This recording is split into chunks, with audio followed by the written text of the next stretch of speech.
Muy bien, queridos hermanos. Qué alegría cuando me decían a la casa del Señor iremos, ¿verdad? Y estamos contentos de estar aquí en la casa del Señor. Estoy alegre de poder una vez más compartir la palabra de Dios con ustedes.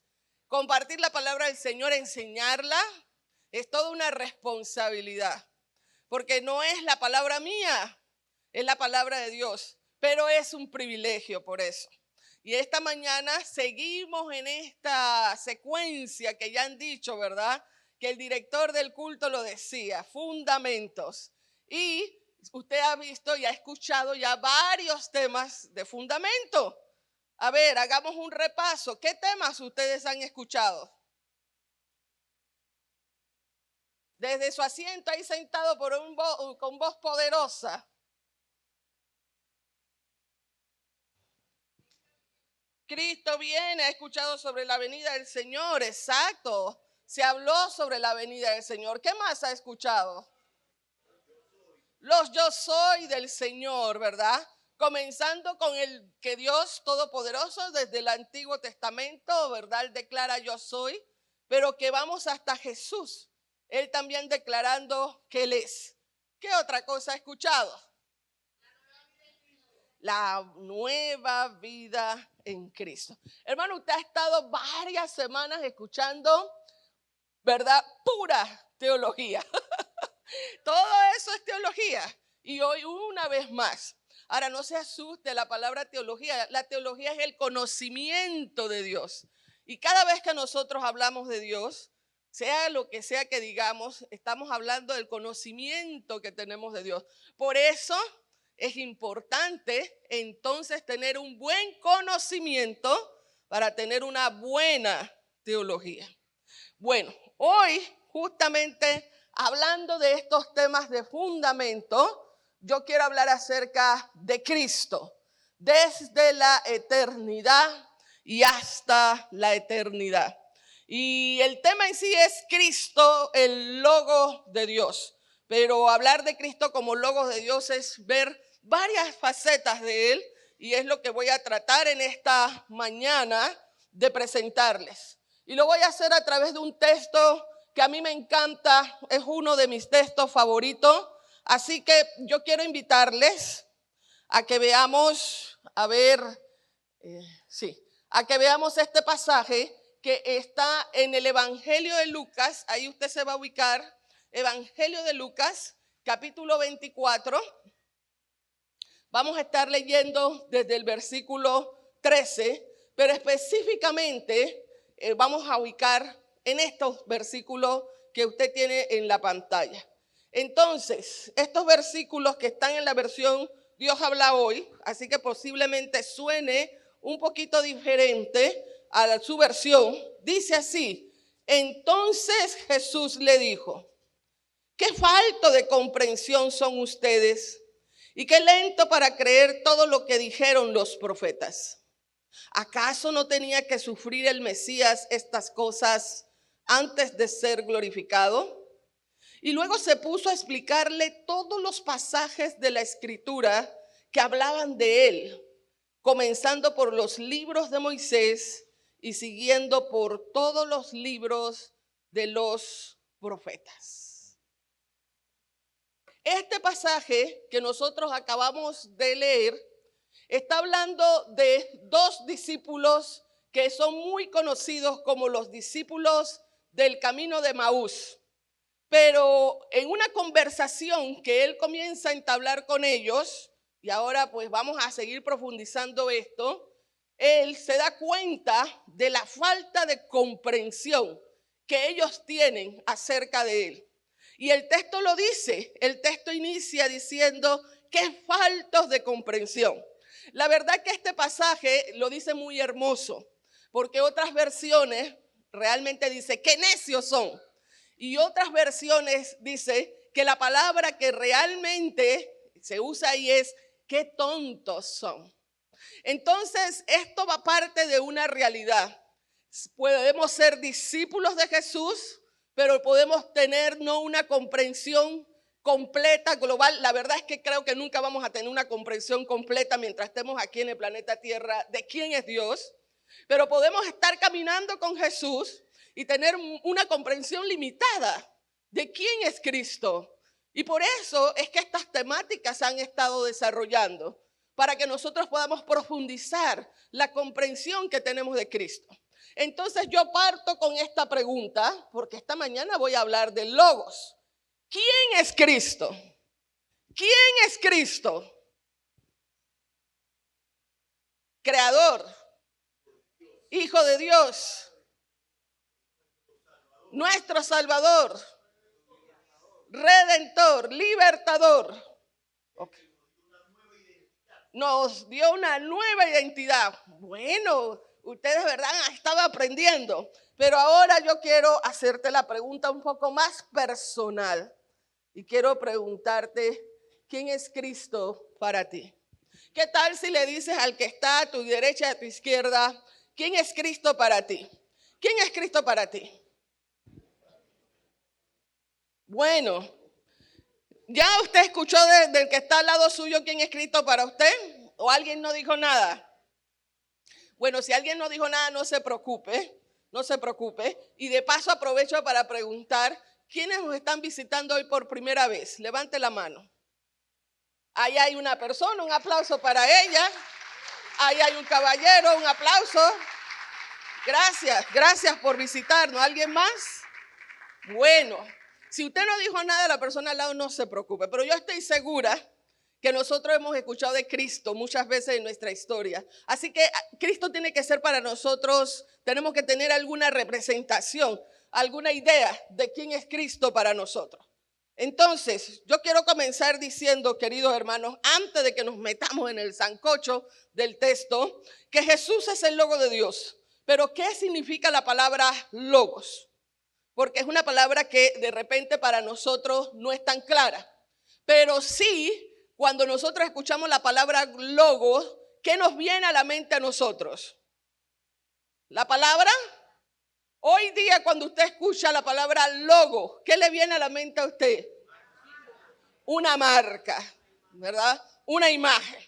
La verdad es que casi nunca nos viene la palabra.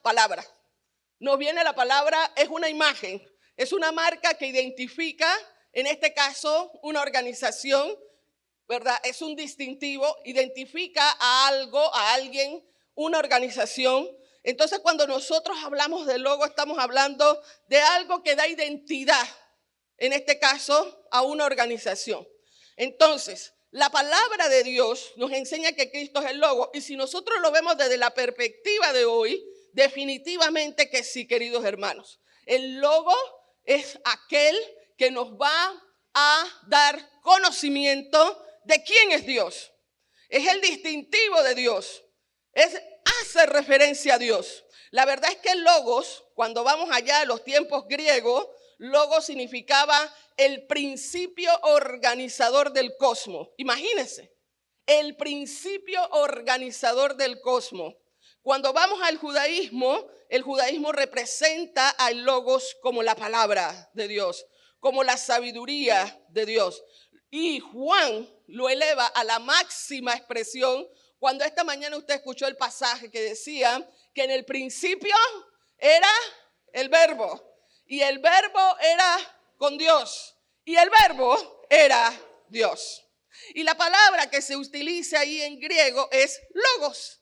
En el principio era el logo y el logo era con Dios y el logos era Dios. Entonces partimos de esa verdad. El logo de Dios es Dios. Es su palabra, es su esencia. Y si nosotros cada día queremos conocer más a Dios, tenemos que conocer más a Cristo. Por eso es importante este pasaje que esta mañana voy a continuar compartiendo con ustedes, porque este pasaje habla justamente de cómo Cristo se presenta ante estos dos discípulos. Y el punto es aquí, queridos, que hay dos discípulos caminando. Luego de la muerte de Jesucristo, lo habían crucificado. Jesús todavía, para ellos, no había resucitado, pero sí había resucitado ya. Y estos dos hombres estaban caminando. ¡Ay! Mataron a Jesús, tanto que nos prometió, tanto que dijo y tanto que enseñó. Y estaban hablando del asunto cuando Jesús comienza a caminar con ellos. Pero el punto es, queridos hermanos, que ellos no se dan cuenta que el que comenzó a caminar con ellos es Jesucristo. Entonces yo quiero partir de ese primer aspecto que nos enseña este pasaje. Muchas veces Cristo está presente, pero puede ser un total desconocido para nosotros. ¿Y cuándo Cristo está presente y es desconocido para nosotros? Sería la pregunta.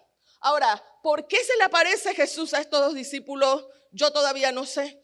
Yo he tratado de por qué se le aparece a estos dos.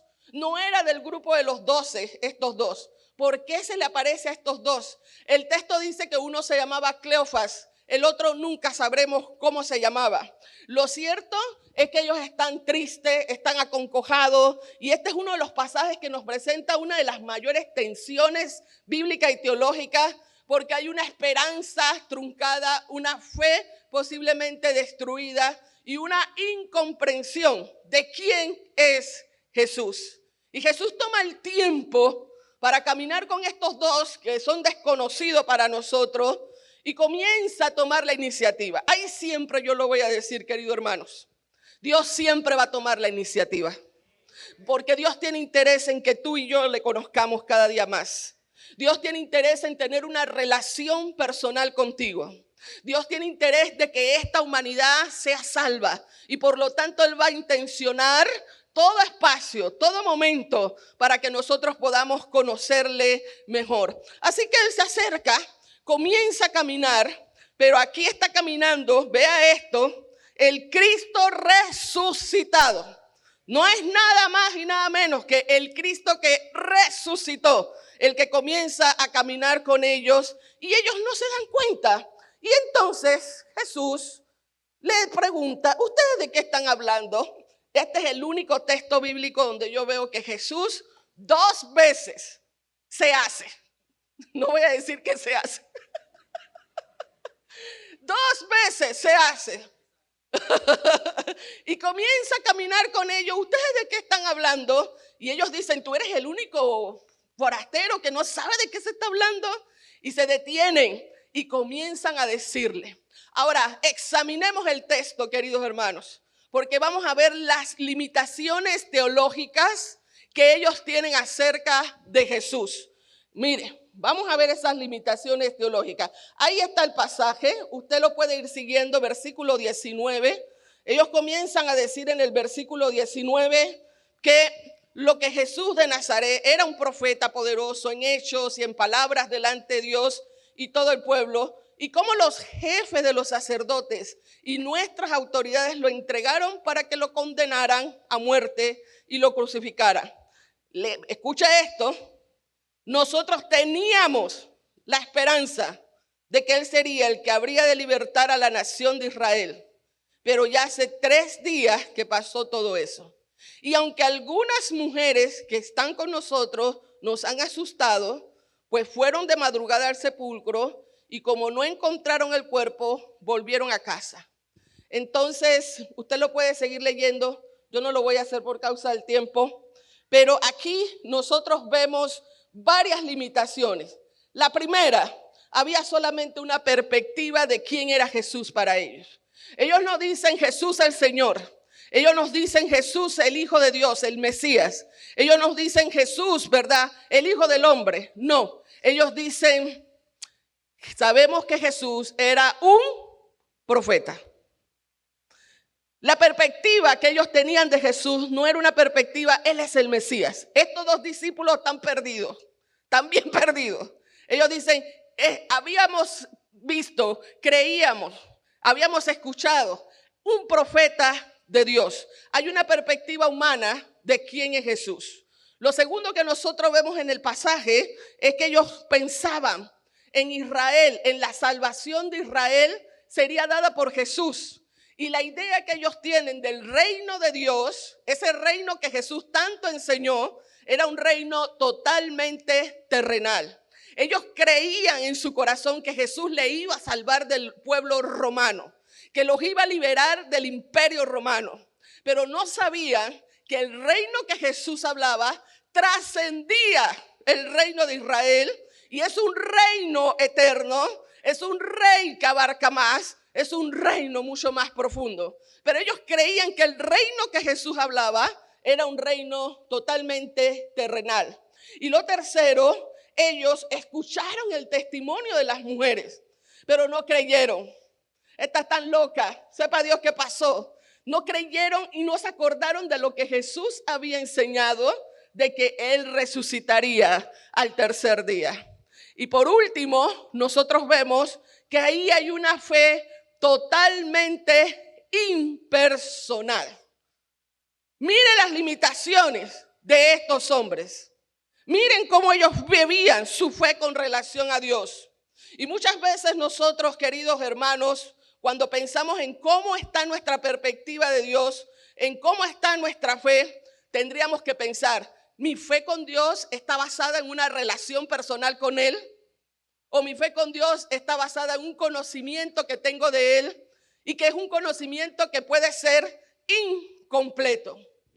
Hay una expresión que se usa mucho en el libro de los Hechos y esta expresión es esta palabra en griego, oites odu. Usted lo va a encontrar en Hechos 19:9. ¿Y qué dice esta expresión con relación a Jesús? Perdón, con relación a ellos, que la iglesia de Dios se transformó en la iglesia del camino. Cuando usted lee Hechos hasta el capítulo 11, la forma en cómo se refiere a la iglesia primitiva, y todavía en Hechos 19, eran los del camino. No le decían cristiano. Cristiano fue hasta el capítulo 11, por allá por Antioquía. Pero la expresión que se decía de los seguidores de Cristo eran los del camino. Ahora, ¿por qué yo digo esto, queridos hermanos? Porque nuestra fe, la iglesia primitiva, nos mostró que el camino del cristiano es un camino que es cada día constante en la vida diaria. No entramos a un sistema de doctrina, sino entramos a un camino que el Señor nos invita a caminar. No entramos en una serie de dogmas. Entramos, señores, señoras, en un estilo de vida. Nosotros somos los del camino que andamos siguiendo a Jesús y hablando de Jesús. Y por lo tanto, seguirle a Él habla de transformación, habla de encuentro, habla de relación. Obviamente en este momento todavía la iglesia del camino no había comenzado. Y por eso es que la limitación que ellos tienen de Dios es grande. Pero nosotros sí ya somos parte de la iglesia del camino. Tú y yo hemos conocido al Señor hace mucho tiempo, hace poco tiempo, pero Dios te invita a un camino de transformación. Dios te invita a un camino de que cada día quiere que le conozcas más y más y más. Dios te invita a un camino de verdad y de vida. Y vivimos en una sociedad con tanto engaño, con tanta mentira, que es importante que cada día tú conozcas el Cristo del camino. Y conozcas ese Cristo, ¿verdad?, que te invita y que está contigo y que ha tomado la iniciativa a que tú le conozcas, a que tú le sigas, a que cada día puedas verlo de una forma más personal. Y nuevamente te pregunto, ¿tu relación con Dios parte de eso o parte de un conocimiento que tienes de Él? Y si parte de un conocimiento, la invitación de Dios es a tener una relación con Él. Pero una relación que cada día crezca en un conocimiento de quién es Él. Porque nuestra fe muchas veces puede tornarse impersonal. Nuestra fe muchas veces puede ser una fe limitada, poco conectada con Dios, poco íntima. Dios está presente, pero lo desconocemos. Y cuando viene la adversidad y cuando viene el problema, es cuando más lo desconocemos. ¿Dónde está Dios en este problema? ¿Dónde está Dios? Otra vez mi perrito me va a servir de ilustración. Duchi es súper famoso. Tengo un perro que se llama Duchi. Oiga, y ese perrito sí se me ha enfermado en los últimos tiempos. Y de nuevo se me enferma Duchi. Esta semana ha sido ir para el médico, regresar, ir, regresar, ir, regresar. Ay, ya ayer yo me sentía cargada. Y yo, Señor, ¿qué me estás mostrando? ¿Qué me estás enseñando? Y yo oré para que el Señor tomara control, oré por mi preocupación, oré por la ansiedad que esto me ha producido, ¿verdad? Oré porque todavía hay que tomar decisiones, que me guíe a tomar decisiones, y oré por sanidad por mi perro. Él no puede orinar, esta semana no ha podido orinar, antes lo han sondeado, le han hecho de todo y el pobre ahí obviamente tiene unos cálculos. Pero yo decía, Señor, este fin de semana que este perro orine, por favor, orine.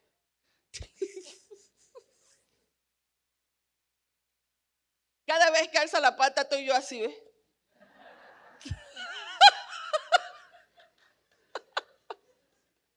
Pero hermano, aunque usted no crea, cuando esas cosas pasan en nuestra vida, hablo ya de un ser humano, tenemos un familiar enfermo, los procesos naturales que no nos damos cuenta, como respirar, como sí, va a sonar feíto, pero es así, como ir al baño, como caminar, como mover una mano, se hacen importantes. Y celebramos cuando se pueden hacer. Así lo vivimos también con familiares, ¿verdad? Pero a veces en esas circunstancias comenzamos a dudar, ¿y dónde está Dios en medio de esto? Pues Dios sigue ahí, Dios sigue caminando contigo, así como lo hizo con estos dos discípulos. Y he visto a Dios caminando conmigo en medio de esa situación también. Y quiero decirles que yo ayer dije, yo me voy, tenía una reunión, etcétera. Señor, tú tienes el control. Y yo oré para eso. Yo iba en el carro orando y en la noche yo llamo a mi mamá y le digo, mamá, ¿cómo está la cosa? Uy, mira, cuando te fuiste echó una orinada.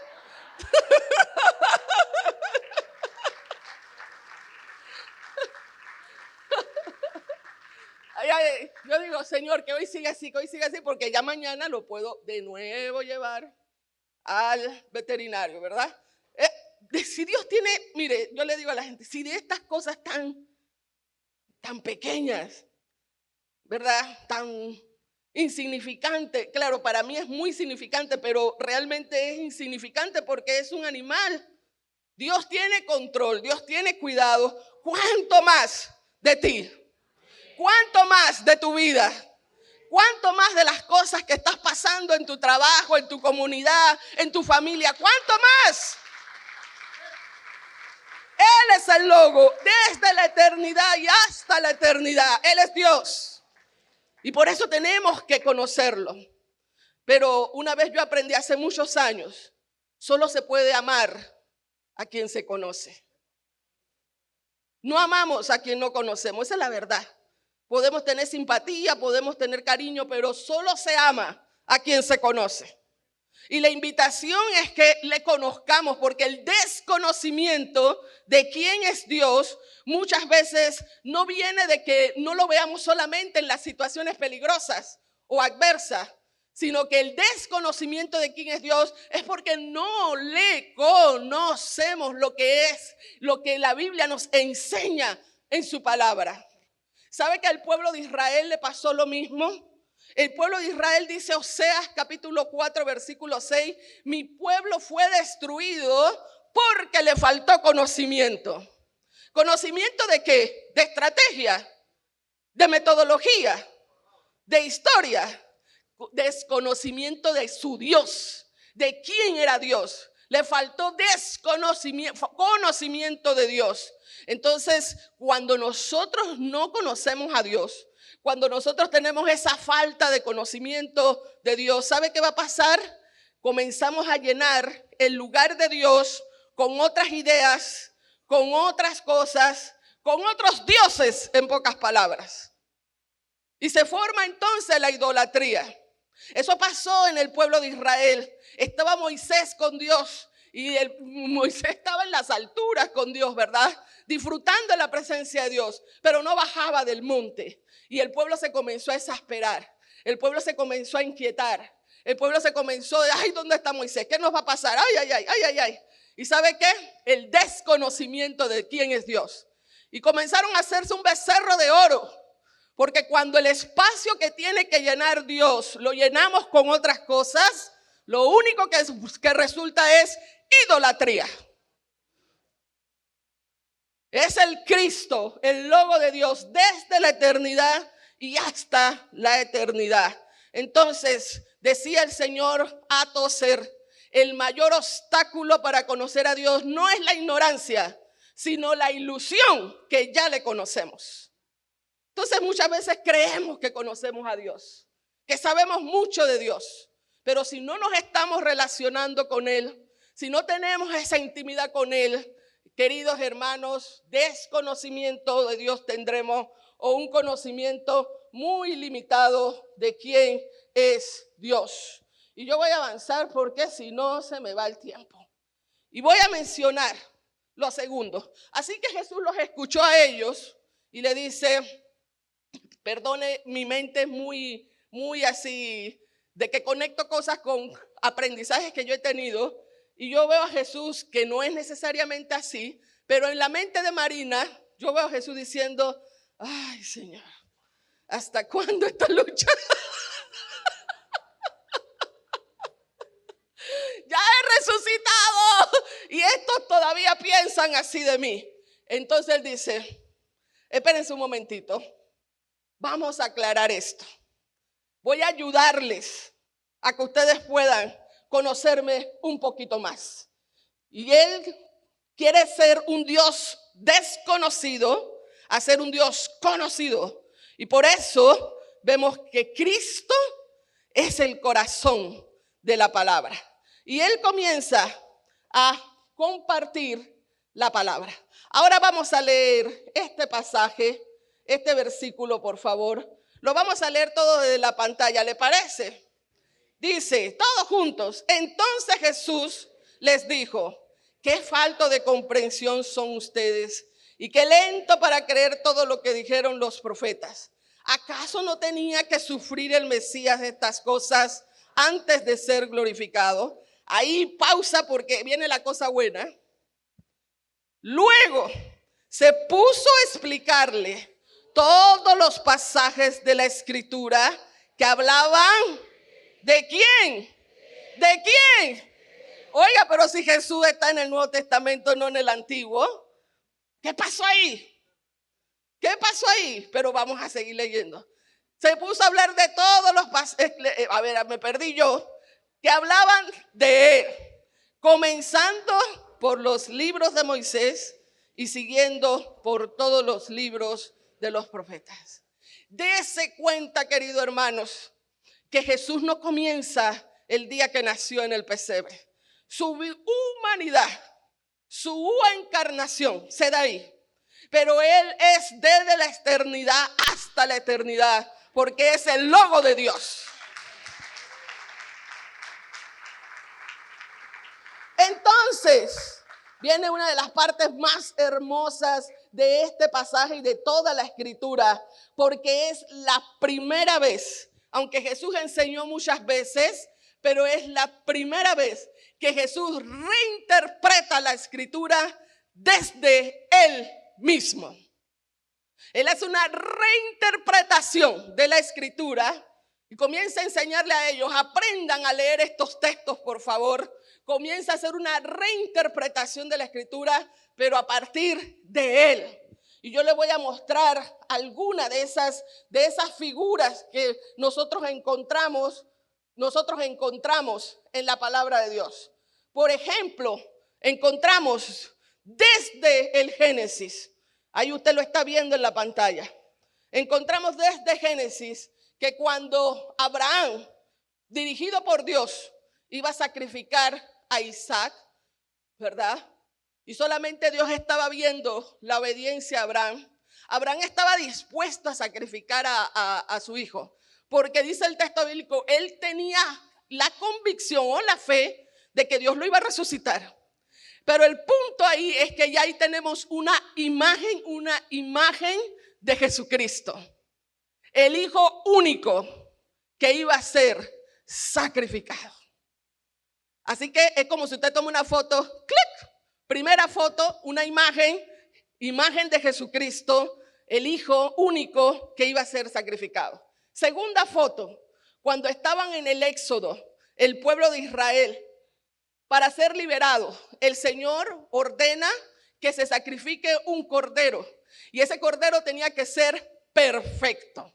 A veces cuando leemos estos libros decía, pero qué exigente era Dios, ¿por qué no podía ser cojito, ciego? Él tenía problemas con la gente que tiene este tipo de fallas. No, el punto era que era otra imagen que apuntaba hacia el futuro. Ese cordero tenía que ser perfecto porque ese cordero pascual era imagen de Cristo, el cordero que fue sacrificado por nosotros. Y es que cuando nosotros leemos Apocalipsis, hay dos imágenes de Jesús, de las tantas que hay. Una es el león, ¿verdad? Y ahí está el león, ¡ah! Nos gusta a nosotros el león, ¡ah! Pero la otra imagen es el Cordero de Dios. ¿Y sabe qué es? Lo que me encanta es que en uno de los pasajes de Apocalipsis, el único que pudo abrir el rollo no es el león, sino el Cordero.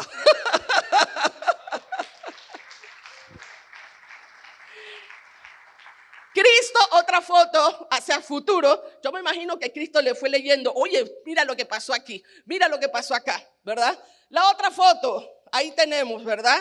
Ahí está el pueblo de Israel. No tenemos comida. Eso fue desde Éxodo. Acuérdense que él dice desde Moisés hasta los profetas. No tenemos comida. Y el Señor permite que caiga maná. Y uno de los yo soy que usted escuchó semanas atrás, él lo dijo, yo soy el pan de vida. Otra imagen que apuntaba hacia Jesús. Pero vamos para los profetas y nosotros vemos Isaías. Y no es el único pasaje. Isaías 53 habla del siervo sufriente. Un siervo que sería golpeado, un siervo que sería maltratado y no diría nada, se aguantaría. ¿Por qué? Porque era figura de lo que hizo Jesús. Sofonías dice, él callará de amor y cayó por amor.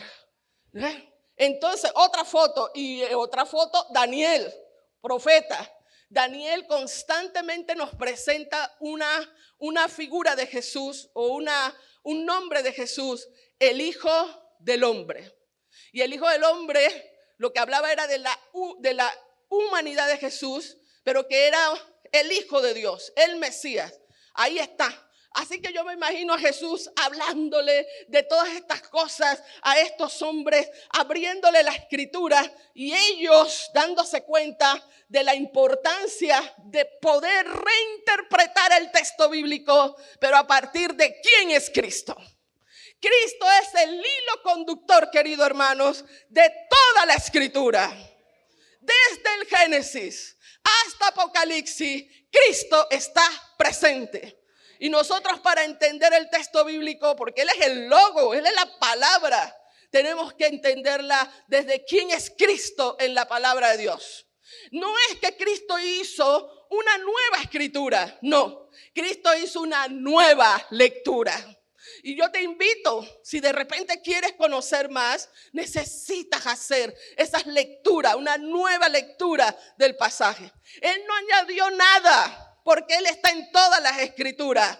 La lectura de la Biblia o Cristo en la palabra, o más bien nuestra lectura de la Biblia, nos vamos a dar cuenta que es cristocéntrica.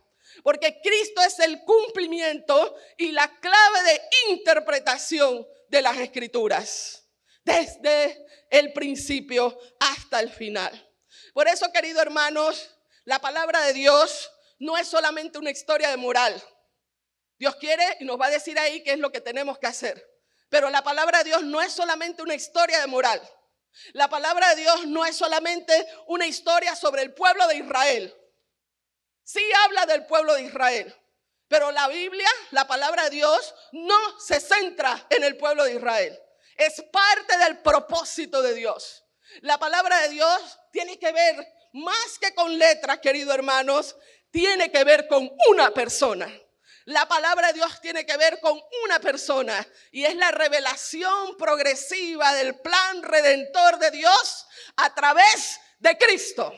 Y lo vas a ver desde Génesis hasta Apocalipsis. Hermano, el plan de Dios para ti, para mí, no se le ocurrió a Dios en el Nuevo Testamento, como ¿qué vamos a hacer? ¿Estamos en problema? No. Desde que el hombre y la mujer pecaron, hubo plan de redención para el hombre y la mujer. Cristo, el Hijo de Dios, pero más que eso, Dios mismo, porque la palabra de Dios nos dice que el verbo era con Dios y el verbo es Dios, ¿verdad? Así que Cristo es el hilo conductor y por lo tanto la invitación es que corrijamos cualquier postura errada que tenemos acerca de Cristo. Él cuando le habló a estos discípulos le hizo entender que el reino de Israel iba más allá, que el reino de Dios, iba más allá que lo que ellos creían, la salvación del pueblo de Roma. Le hizo entender que esto iba más allá y Dios se revela a nosotros. Ahora, ¿por qué esto es importante para ti y para mí? ¿Por qué esto es importante? Porque nos permite tener una comprensión clara de ese Cristo resucitado, de ese Cristo crucificado y nos permite hacer una correcta hermenéutica de la palabra de Dios. Cuando Cristo comienza a hablar con ellos, le comienza a hacer una hermenéutica. Hermenéutica es interpretación, hermano. Le comienza a hacer una hermenéutica de la esperanza, porque le está diciendo, ustedes ven el fracaso. Piensan que él fue muerto, piensan que está en la tumba, pero le comienza a decir, no, yo no estoy muerto, yo he resucitado. Le comienza a decir, ustedes creen que hubo derrota por la cruz, pero él se convierte entonces la cruz en un centro de victoria, hermano. El Cristo resucitado comienza a mostrarse a estos dos hombres y mire lo que pasa. El versículo 32 dice, léalo, por favor.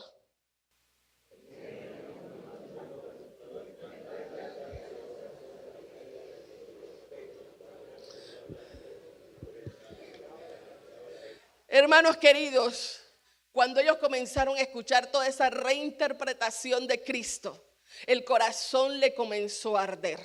Su corazón comenzó a arder al escuchar la palabra. Y yo te hago esta pregunta. Se le ha hecho muchas veces a las personas. ¿Cuándo fue la última vez que te ardió el corazón por escuchar la palabra de Dios? Hermano, nuestro corazón tiene que arder cuando leemos la palabra. Porque esta no es una historia nada más. Esto no es nada más un libro que le pusieron letras. No, es la palabra encarnada, ¿verdad?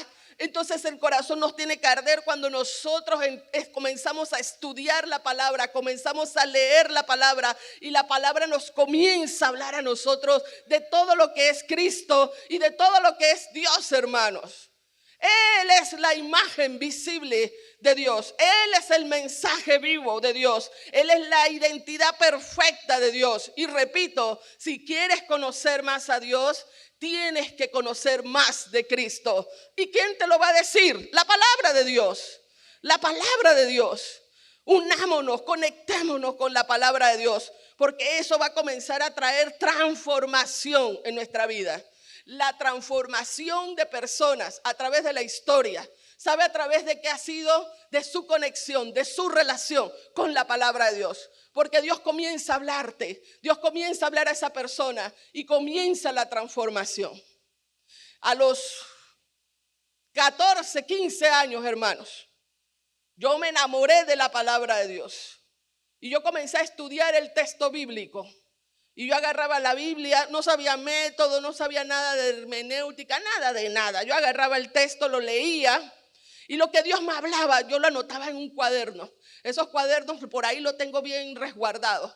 Y todas las preguntas que surgían, mi comunión con Dios o mi transformación se dio a partir de esos encuentros con la palabra de Dios.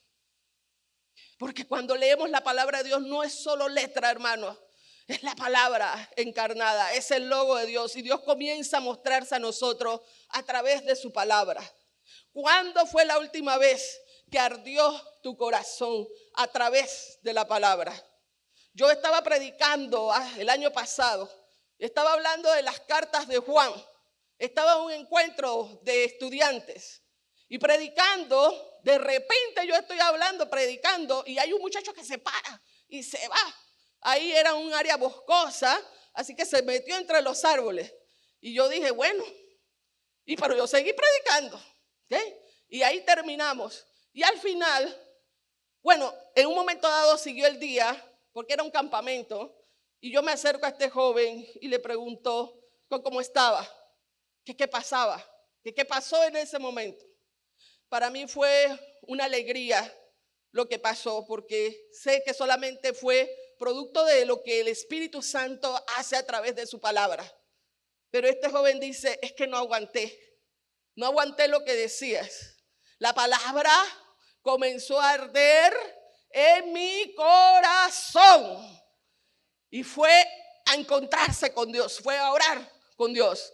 Y yo digo, wow, ojalá cada día que nosotros leamos la palabra de Dios comience a provocar en nosotros, comience a cuestionarnos, comience a hacernos preguntas, comience a mostrar nuestra realidad, nos podamos ver ahí y la palabra comience a inquietarnos, a querer hacer los ajustes, a querer hacer los cambios, a querer crecer, porque la palabra de Dios es el Logos encarnado. Bueno, yo voy a ir terminando porque ya no me queda mucho tiempo y vamos entonces a lo tercero. Ahí la palabra de Dios le comenzó a arder y Jesús se hace que se va y ellos le dicen, Señor, no te vayas, ya es tarde, ya es de noche. En ese tiempo no era como ahora, ¿verdad? No había carro, no había Uber. Quédate en nuestra casa, quédate con nosotros. Porque lo que Dios comenzó a hacer en la vida de ellos, comenzó a tocar sus corazones, comenzó a producir algo en ellos. Y aquí quiero decir lo tercero que vemos en este pasaje. El Cristo resucitado se revela en la comunión. Y voy a martillar más de lo que ya vengo diciendo. Entonces, ellos, ¿verdad? Le dicen, quédate.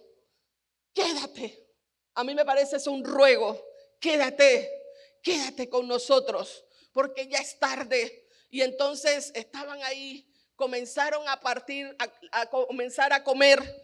Y el Señor tomó el pan y lo partió. Y cuando Él parte el pan, ahí se abrieron los ojos. Y ellos entonces habían estado caminando 11 kilómetros con este hombre. Ahí se abrieron los ojos y dice, es Jesús, el Cristo resucitado. Pero Jesús se desaparece. ¿Qué nos dice esto, queridos hermanos? Aquí yo te quiero resaltar varias cosas. Cristo se revela en la comunión. Cristo se revela en la comunión. Fíjate que Jesús no se reveló cuando salió y le dijo, yo soy el Mesías, yo soy el Cristo resucitado. Caminó con ellos, les habló, les enseñó. No se apareció, no hubo una transfiguración y así fuegos artificiales y una luz, ni la musiquita, ¿verdad? No pasó nada de eso. Él solamente agarró el pan y lo partió. Y en ese momento, en un acto de total sencillez, Jesús se devela los ojos de ellos y se da cuenta que ese es el Cristo resucitado. Un acto tan sencillo como compartir la mesa. Ahora, probablemente ya lo habían visto otras veces partiendo el pan. Probablemente ese gesto, esa manera de cómo Él partió el pan, de cómo hizo en ese momento, hacen que ellos abran los ojos y se dan cuenta de quién es Jesús en ese momento. Pero aquí, queridos hermanos, yo quiero resaltar varias cosas antes de que se me acabe, ¿verdad? El tiempo. Quiero resaltar varias cosas. Yo quiero resaltar aquí que Jesús no se revela a veces en las grandes apariciones gloriosas. Jesús se revela en los actos más sencillos. Y hay dos cosas que yo quiero resaltar en cuanto a la comunión con Jesús. La primera es que Jesús les está invitando a ellos al momento de revelarse a que yo he resucitado y quiero entrar en una comunión con Él. Cuando nosotros entramos en comunión con Dios, cada día más vamos a conocer a Dios. ¿Cómo yo quiero conocer ese logo? Ese Cristo que es de la eternidad hasta la eternidad. Entre más tenga yo comunión con Él. Seguir a Cristo es una relación. Conocer a Dios está basado en una relación. No solamente en actos que nosotros hacemos. Y yo lo voy a decir. Te felicito por estar aquí. Sigue congregándote. Qué bueno que vas también a tus grupos pequeños. Es hermoso, es precioso. Qué bueno que contribuyes y cooperas, ¿verdad? Dando tu ofrenda, dando tus diezmos. Pero el conocimiento de Dios no solamente va a ser a través de esas acciones, sino a través de una relación con Él. Y Dios quiere que nosotros tengamos comunión con Él. Fíjate que cuando nosotros leemos el texto bíblico, Filipenses dice de esta manera, tú lo estás viendo en el pasaje. Filipenses nos dice de que aunque Él era Dios, no se quedó en esa posición de ser como Dios, sino que se hizo como uno de nosotros. Y estando en la condición de ser humano, se hizo siervo. Y estando en esa situación, se hizo siervo de tal forma que murió en una muerte atroz, la muerte de cruz. Ahora, la pregunta que te hago, ¿por qué? ¿Por qué el Logos que está desde el Génesis, desde la eternidad y hasta la eternidad? ¿Por qué se hace ser humano? ¿Por qué se hace no solamente un ser humano, sino un siervo? ¿Y por qué muere como muere? Para que nosotros, ¿verdad?, tengamos salvación. Bueno, ya lo dije, pero es que esa salvación consiste en que tengas comunión con Él. Jesús quiere comunión contigo en lo sencillo, en lo cotidiano, en la vida diaria. El Logos encarnado quiere comunión contigo, quiere que le conozcas, quiere que te dé cuenta de sus rasgos, de sus características, de cómo opera, de quién es Dios. Y eso solamente va a ser a través de nuestra comunión con Él. Por eso decía el señor Timothy Keller, la distancia entre Dios y nosotros no es geográfica. Decimos, oh, es que Dios está allá arriba. No, la distancia entre Dios y nosotros es relacional. Y si yo no cultivo mi comunión con Dios, si yo no cultivo mi relación con Él, para mí será un Dios distante. Para mí será un Dios desconocido. Para mí será un Dios que puede estar presente, pero no le conozco. Que puede escuchar la palabra, pero no me arde el corazón. Dios nos invita a una comunión con Él. Es lo primero que nos muestra ese acto de Dios de revelarse en la comunión cuando parte el pan. Pero lo segundo que yo también te quiero motivar en esta tarde es que nosotros veamos también la iglesia no solamente como un templo, veamos la iglesia como una mesa de la comunión. Como una mesa donde me siento con el hermano, estoy con el hermano, conozco al hermano, a la hermana, hablo con él, podemos compartir, podemos orar juntos, ¿verdad? Podemos en un momento dado tomar un café, oro por esa persona. Que la iglesia no solamente sea porque Cristo se revela en la comunión, hermanos. Y yo invito a esta iglesia cada día crezca en comunión unos con otros. En esa hospitalidad que el Señor nos brinda al hacerse el ser humano y nos invita a estar con Él. Con esa misma hospitalidad nosotros podamos, ¿verdad?, ser unos con los otros. A mí me encantó un día, una de las veces que yo he predicado, al final se me acercan unos hermanos que yo los conozco hace muchos años y me dicen, Marina, quiero hablar contigo, te invitamos a almorzar. Yo, vamos. Ahí fuimos a comer y compartimos un rato. Primera vez después de mucho tiempo que nos conocíamos. Hermanos, intencionemos la comunión unos con otros. Aquellos que tienen grupo pequeño, crezcan en comunión con sus hermanos, con sus hermanas. Aquellos que son parte de departamentos, de direcciones, crezcan con el equipo, con la gente que están ahí sirviendo. Pero querido, si dices no estoy en grupo pequeño, no estoy en esto, entonces comienza a crecer con los que se sientan alrededor tuyo. Conócelos más, pregúntale su nombre, interactúa. El templo no solamente, o la iglesia no solamente es un templo. La iglesia debe ser una mesa de comunión. Y la comunión al final abre los ojos. Nuestra comunión con Dios al final abre los ojos para que le conozcamos. Y voy a hacer un parangón que puede ser que está así jalado de los pelitos, pero voy a hacer un parangón. Cuando Adán y Eva pecaron, ¿por qué? ¿Por qué pecaron? ¿O cómo pecaron más bien? ¿Cómo pecaron? ¿Alguien se acuerda cómo pecaron? Sí, eso fue por qué pecaron. Pero ¿saben cómo pecaron? ¿Se acuerdan cómo pecaron? Comieron el fruto. No dice que era una manzana. ¿Ve? Conocimiento de Dios, hermano. La Biblia nunca dice qué fruto era. Podía ser un mango, pero no dice tampoco. Y ahí comenzaron a comer en la comunión. Cuando comieron ambos, se abrieron los ojos. ¿Pero se abrieron a qué? Al pecado, a la desobediencia, al saber que había entrado el mal al corazón humano.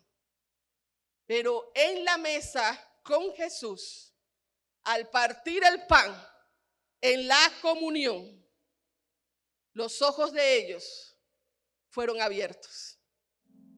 Pero ¿se abrieron a qué? ¿Se abrieron a qué en ese momento? A reconocer al Cristo resucitado, al reconocer al Logo de Dios, al reconocer que Cristo es desde la eternidad y hasta la eternidad. Hermano, en la comunión donde nuestros ojos se abrirán. Hay una invitación de Dios esta mañana a que le conozcas cada día más, a que te relaciones con Él, de que entiendas de que Él es el principio y el fin, de que Él es el alfa y la omega, de que Él es el león pero también es el cordero, de que es la palabra encarnada y que quiere cada día mostrarte el Dios que camina contigo, el Dios que te ha escogido, el Dios que te ha llamado a estar con Él. La invitación en esta mañana, queridos hermanos, la invitación en esta mañana es que nosotros podamos conocer y reconocer a Cristo resucitado en todo momento. El Logo de Dios, el centro de la sabiduría, desde la eternidad hasta la eternidad. Pero no a través de lo que me dicen, sino a través de la experiencia, desde el encuentro con la palabra. De esa forma hasta que nos arda el corazón. La invitación es que Cristo quiere ser tu compañero de camino, en ese camino que todos estamos caminando de la fe. Él es el maestro de la palabra y quiere enseñártela. Él quiere ser un Señor presente en tu vida. Él quiere tener comunión contigo y que tengas tu comunión también con los hermanos. Ponte de pie.